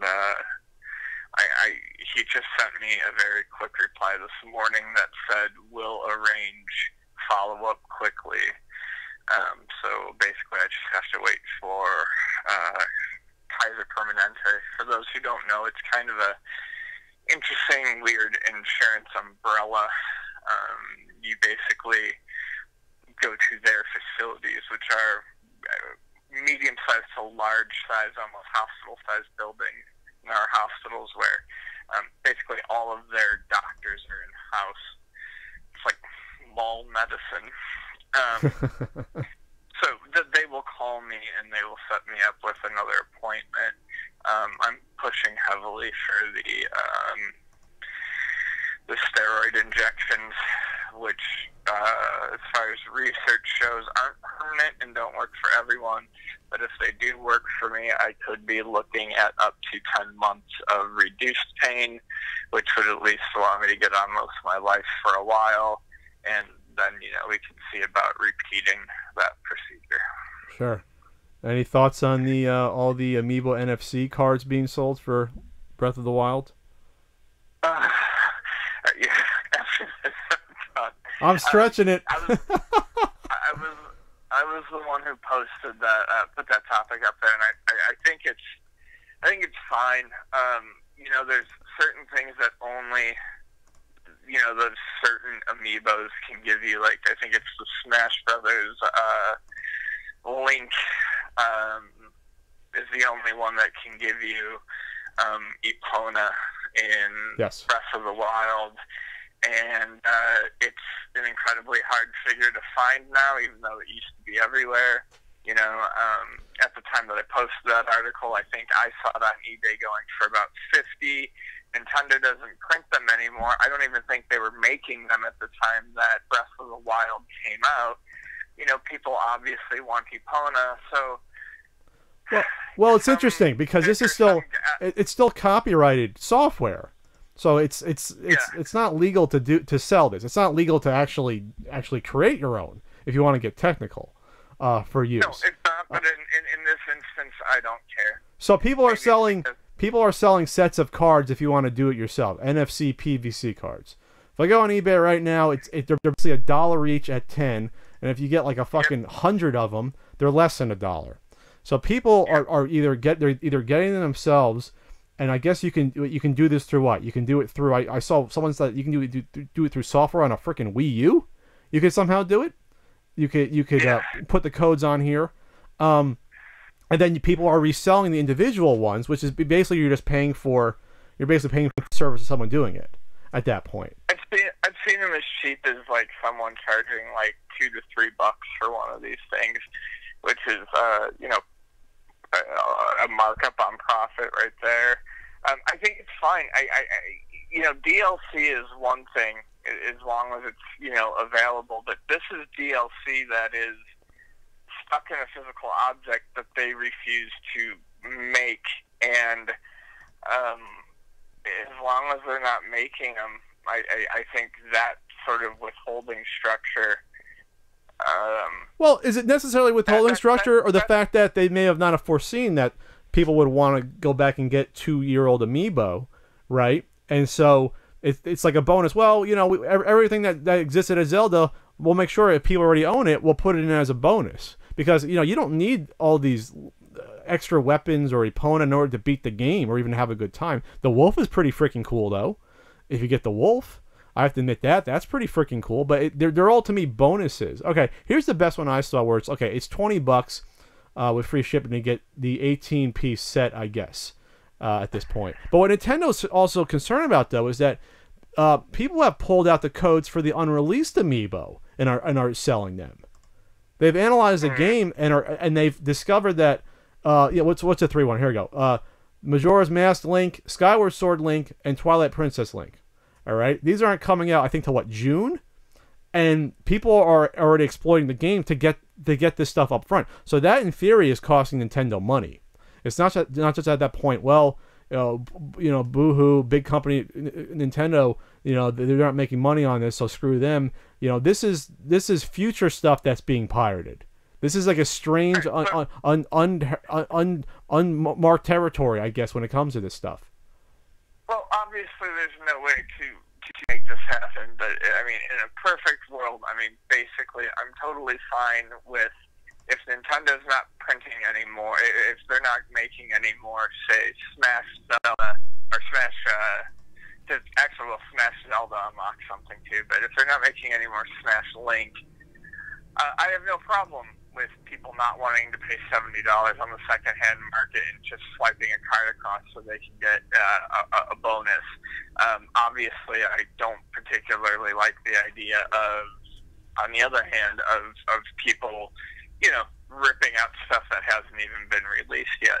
But, you know, it goes back to some sort of frustration with Nintendo's supply and demand. Sometimes I very much understand it, and it pisses people off, where I think I understood it more than others, or had a very not popular take on the NES Classic. But in this instance, you've already put something in the game that you know so many people can't get. Sure. And I think that's what drives people nuts. I think it's due to the fact that for some of these items, the stuff is super cool. Like you get the wolf. Yeah. You get Epona, which is like the best horse in the game that you can get. It's all powered up. Otherwise, you're putting iconic. It's not just like very powerful new weapons that you can only get with it, or it's you're putting iconic characters from the Legend of Zelda and things that are iconic to Link that you have no chance of getting unless you own this piece. If they made it easier to get, but it wasn't impossible to get in game, I'd be fine with that, even if you had to bust your ass to get it. But to make it impossible to get without those certain amiibos, that I'm not crazy about. Sure. Ian, did you see the ARMS Nintendo Direct? Okay, no, we're done, and no, the Nintendo Direct. So. All right, I'll talk about that. Bye, buddy. Bye. There goes Ian. I tried to segue into another topic. Couldn't get him to do that, but I will talk about ARMS Nintendo Direct. I will do that. Time to talk about a documentary relating to a couple of subjects that I love. Physical retro game stores and also game preservation. It's an Indiegogo campaign called Not for Resale. There's a $12,000 flex goal. There's about a month left by the time I record this. There's about a month left. It's going to need some help. Directed by Kevin James. There's a 4-minute trailer.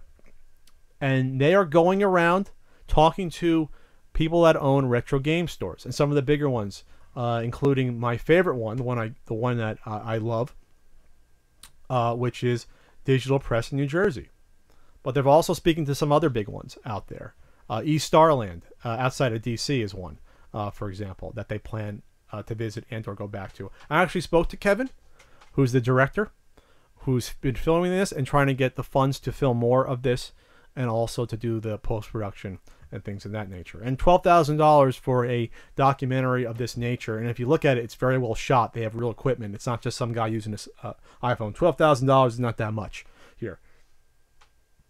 So it's a feature-length documentary about mom-and-pop retail shops that still sell physical goods in the face of an increasingly digital marketplace. This is the description. A snapshot of the state of small business in America and the path forward with digital libraries. So it's only a few guys putting this together, I believe. It's only like 3 guys.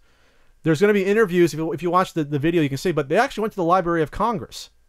Because this is an issue that Ian and I brought up before about preservation for the future with the onslaught of digital.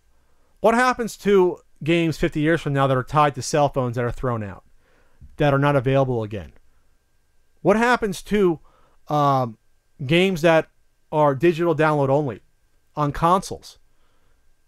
And then 50 years from now, they're forgotten. There's no way to access them. They are on PS3 consoles. And there's no way to easily play them anymore. What do you do? So that's an important issue to me. So the fact that they went to the Library of Congress to talk to people about that, because they preserve movies, books, everything, and video games. That's an important conversation to have, and I'm glad that they're taking that step to do that. Let's see, they using a rental car that went out to New England and North Carolina to Oklahoma to Chicago and Canada. So they're going to be talking to limited run games, limited run guys that I spoke to as well. Josh and Doug doing a great job. They've only been around for like a year and a half. They're the ones putting out physical releases of digital games. They just did Wonder Boy Dragon's Trap. They're talking to Psyonix. They're the guys that do Rocket League. They're out in San Diego. Hey, maybe I'll talk to them. Me and Ian at Luna Video Games. They're going to the National Video Game Museum out in Texas, run by Joe Santulli. This is what's planned here. So check it out. It's on. Unfortunately, it's not the best URL here, but it's search for Not for Resale, and that's on Indiegogo. And I think the plan is that if they get a decent amount of money, then they can go and visit more mom and pop shops. And speaking to Kevin, I think the goal is to go to 20 to 30 mom and pop shops that are out there, which is a decent number. You probably don't want to do more than that. For a documentary, you don't want to do that. I think the goal is for it to be like about a 100-minute documentary, not too long, and to really get the experience from, find out from the people that open these shops. It's a love of retro games, sure, but it's the experience of coming in. It's the experience of the physical game, owning it. Like, you can always say, yes, anyone can go out and download any of the games you see on this wall here and play them. But what drives someone to, rent out a store, lease a storefront, hire employees, invest a lot of money in order to provide physical media to someone? The same argument for why does someone bother opening a CD or record store in this day and age? Will physical media go away? Yeah, probably eventually. We'll be dead. It's going to be around for a while, though, still. At least for our generation.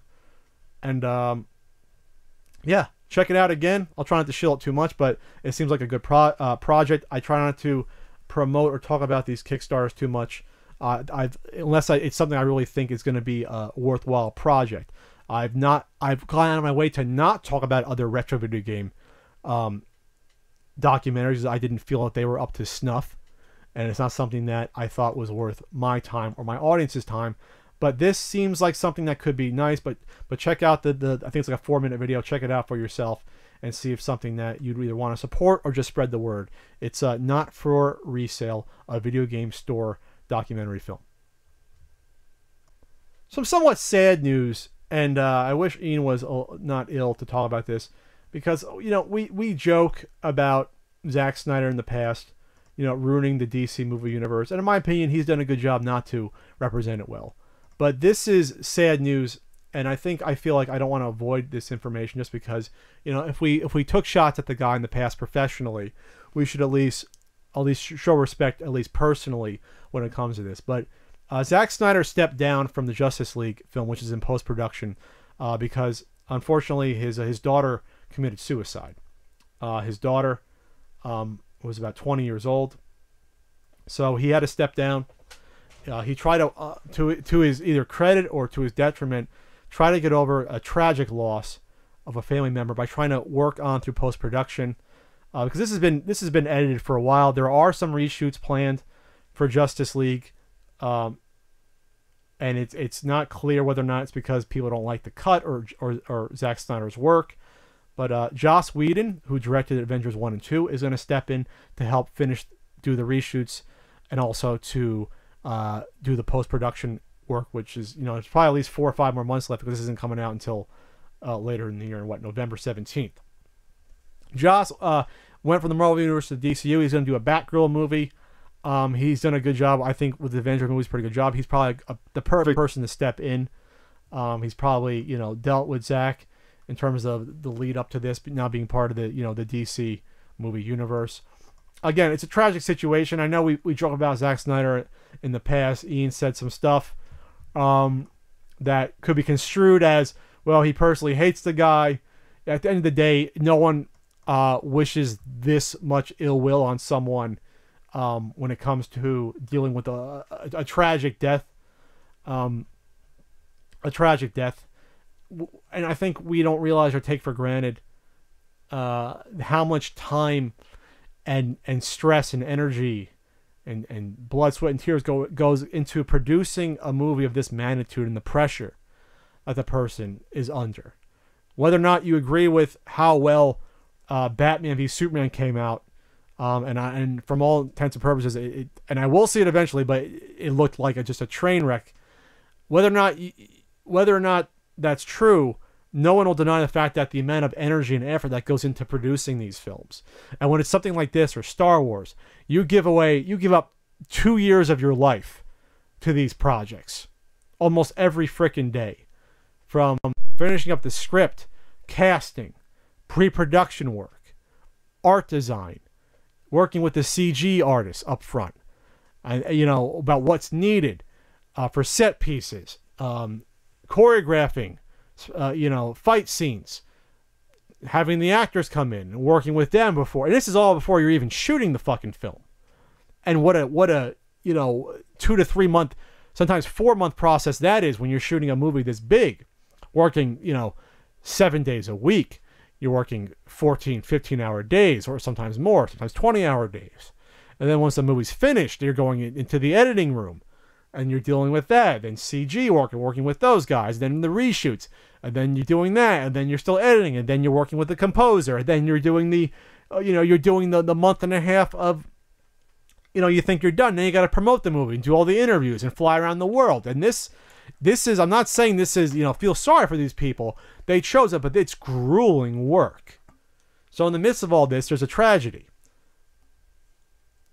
And Zack Snyder said, I decided to take a step back from the movie to be with my family, be with my kids who really need me. And that's a tough call. Because you think you can get lost in your work and get away from the tragedy. But, that could be, maybe it's better you just, give it up this work you've been doing for a while and then go back to your family, because that's what matters at the end of the day. This movie doesn't fucking matter. I know me and rail about, the DC universe, Suicide Squad, Batman v Superman, how dark everything is. At the end of the day, it's frivolous when it comes to real family matters here, personal loss. If another fucking DC movie never came out again, in the grand scheme of things, it wouldn't affect anything. So, we've had our rough times, Zack Snyder and the CU podcast.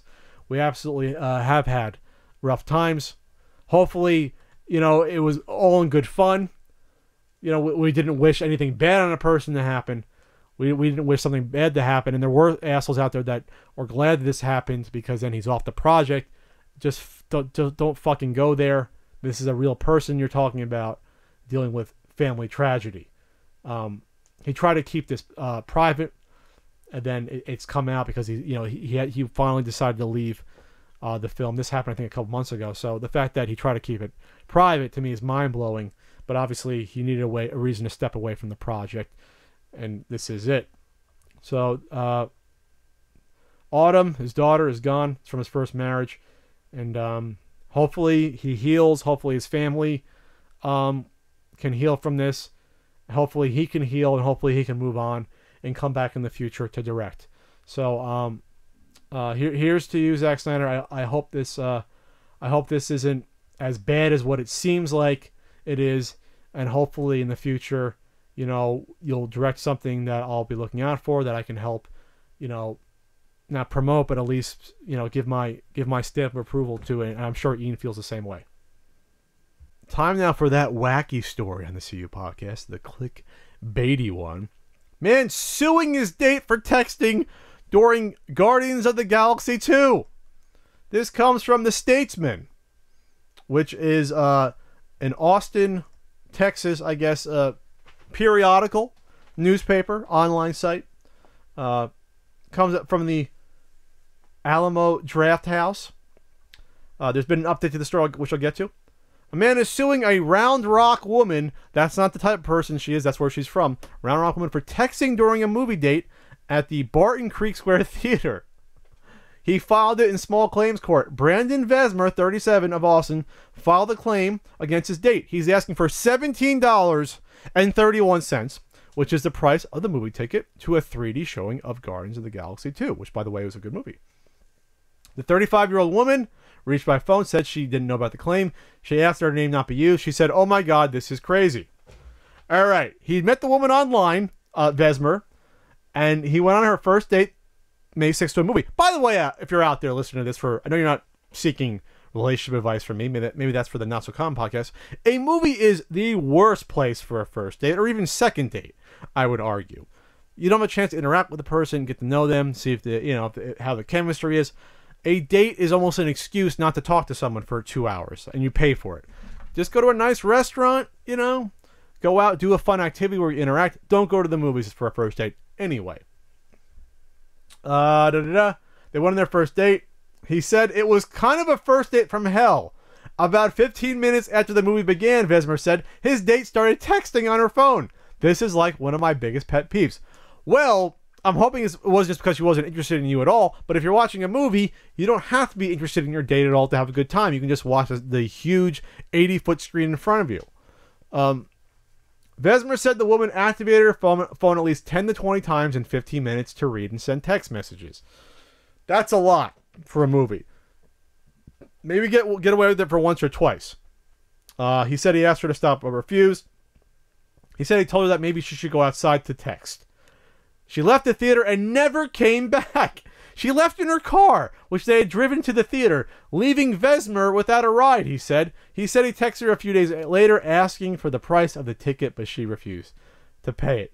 So they went in her car, I guess, and then so he was now out of the movie ticket price he felt was owed to him, but also I guess he Ubered it back home or took a Lyft back there, so he's out of that as well, but he's not asking for that price left. That's very, very funny part of the story, too. I wonder if he realized that. Oh, shit. I told her to leave the theater. Maybe she won't be coming back, and I got to spend $20 to Uber it home at 11:30 at night. All right. The woman said she only texted 2 or 3 times. I had my phone low, and I wasn't bothering anybody. She was texting a friend, the story says, who was having a fight with her boyfriend. It wasn't like constant texting. All right. So I usually don't turn my phone off before the movie. I at least turn off the ringer because I'm not an animal. All right, you should at least turn the ringer off. And if I do get a text, I will look at it maybe quickly. But even I know if I do that, that light in a dark theater, the light is distracting to everyone behind you and to the side for like 35 feet at least. You go from watching, it's all darkness, and then, you see a beacon of light right in front of you. Even if the phone is low, that light comes out. It is a distraction to be texting besides that. To be on your phone. And if it was that important, leave the theater. If she's going through a breakup, that sucks. Have some common courtesy. Leave the theater. So I agree with that. It might be going a little bit too far to sue, though. But he's making a point, and this was national news, I think, about this. That's what makes it so funny. That this guy, you might think he's an asshole. He's standing up for what he thinks is right, and he's trying to shame this person, and basically he's firing the first shot in the war against texting and using phones in movie theaters. People have been shot over this stuff in movie theaters, about talking too loudly, not getting off their cell phone. This is important stuff. And until they approve the cell phone blockers in theaters that the movie theater chains want to, this stuff's going to happen. People are going to get pissed at other people using their phones. So this guy is making a point. You might think, he's being an asshole. What's wrong with him? I somewhat applaud this guy's moxie for doing this and facing criticism for wanting, it's the principle, $17.31. He's going to pay a lot more in just filing the fee to go into small claims court. I bet it's at least like, $50 or $100 just for the court case to show up in the future. But here's the update. There is an update. The Alamo Drafthouse, which is the famous movie theater this was happened at, CEO Tim League offered a $17.31 gift certificate to settle the lawsuit. Not the cash, just a gift certificate. So he's got to come back and potentially, with another date, face awful behavior again that's going to happen. The CEO, Tim League, learned about the lawsuit, filed, and he said, on one hand, I'm concerned about our courts being clogged with superfluous lawsuits. This is a threat to civilized society. He thinks that, yes, Vesmer doesn't like the texting in the theaters. So Tim League is going to try to help out here. He said that if Vesmer would drop the case, Alamo Drafthouse would pay for that movie ticket. There you have it. We'll see if it gets this far. I wonder if this is going to be like showing up on the People's Court or Judge Judy. That would be hysterical. For this woman, this is a nightmare that this has become a national story. For Vesmer, he thinks he's doing God's work. And you know what? I am more apt to believe with him. Taking that stand to turn off your fucking cell phone while you're in a movie theater. Or at least, after a couple times, get your ass out of there and take care of it. That does it for this edition of the CU Podcast. There's a Patreon for the CU Podcast. It's patreon.com/CU Podcast. And now we have a new tier that I'm putting up. We're gonna just tinker with it a bit. There's gonna be a call-in number from the CU Podcast patrons, just for you guys. There's going to be a number that is going to be available that every podcast going forward with episode 100, we are going to play back your question or message from us. Just sign up on patreon.com/CUpodcast. Go to that Patreon call-in tier. You're going to then be able to get that good old message. You'll be able to get the post with the phone number. It's a Google Voice number. Leave a message. Say who you are from the Patreon so we know who you are, and we'll play your message on air.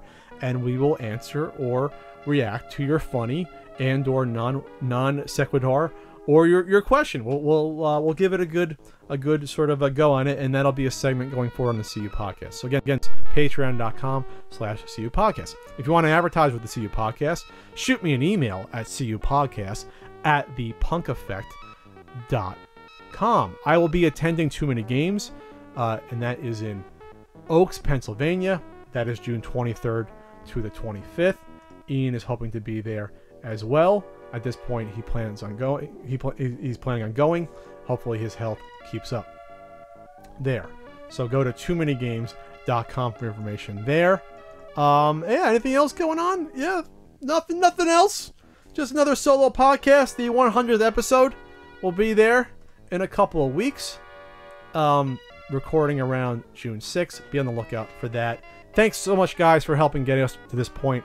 99 episodes, 3.5 years, almost 4 years. It's been great fun. Hopefully not going anywhere anytime soon. But look out for the 100th episode. It's going to be a special one. I hope it's going to be. So, for my partner who's not feeling well, Ian Ferguson, I'm Pat Contry. We will see you for the Centennial CU Podcast.